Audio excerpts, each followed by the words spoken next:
se souviendra de votre lâcheté.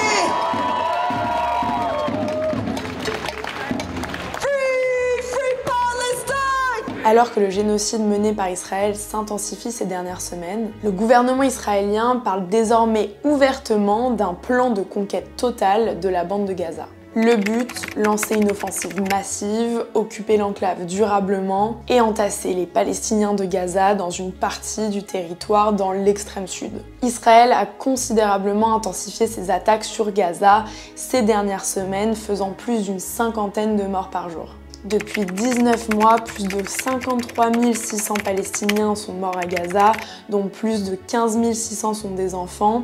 Plus de 600 Palestiniens ont aussi été tués en Cisjordanie par des soldats ou des colons israéliens, d'après les chiffres du ministre de la Santé palestinien. Depuis presque 2 mois, Gaza est soumis à un blocus total, c'est-à-dire que l'aide humanitaire est totalement bloquée par Israël. Résultat, 1,5 million de personnes sont en situation d'urgence alimentaire, voire de famine, selon les Nations Unies. Pour Human Rights Watch, Israël commet un crime contre l'humanité en utilisant la famine comme arme de guerre. Devant le premier génocide filmé en direct de l'histoire de l'humanité, personne ne pourra dire qu'il ne savait pas. Agissez, monsieur Coheny, agissez, imposez réellement vos sanctions. Dans les prochaines heures, plus de 14 000 enfants risquent de mourir de faim.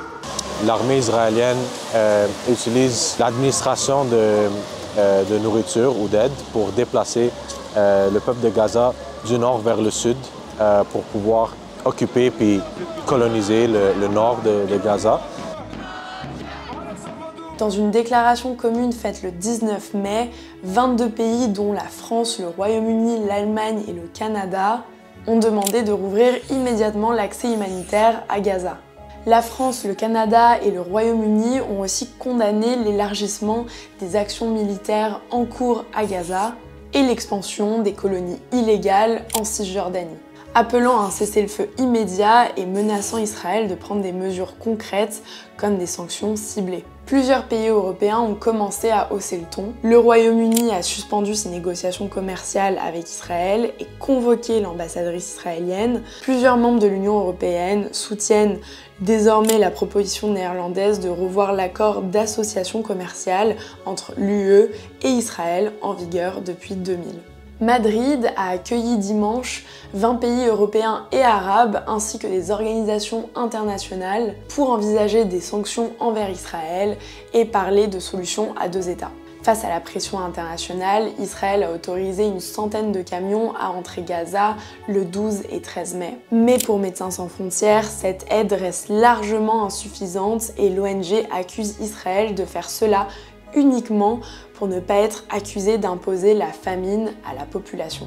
Je cite, « Avant octobre 2023, 500 camions d'aide entraient chaque jour dans la bande de Gaza, selon les Nations Unies, l'autorisation actuelle de 100 camions par jour alors que la situation est si critique est tout à fait dérisoire. » Pour l'instant, le Canada n'a prononcé que des mots et n'a pas mené d'actions concrètes pour sanctionner Israël. Or, on le sait, un bon nombre d'actions pourraient être prises, comme un embargo total sur les armes et le matériel militaire transféré à Israël, la rupture de l'accord de libre-échange avec Israël ou encore des sanctions contre des ministres du gouvernement israélien, comme la Suède en a demandé à l'Union européenne le 20 mai dernier. Tout criminel de guerre, des gens qui ont servi à Gaza, les gens qui ont administré le génocide à Gaza comme Netanyahou devraient être arrêtés.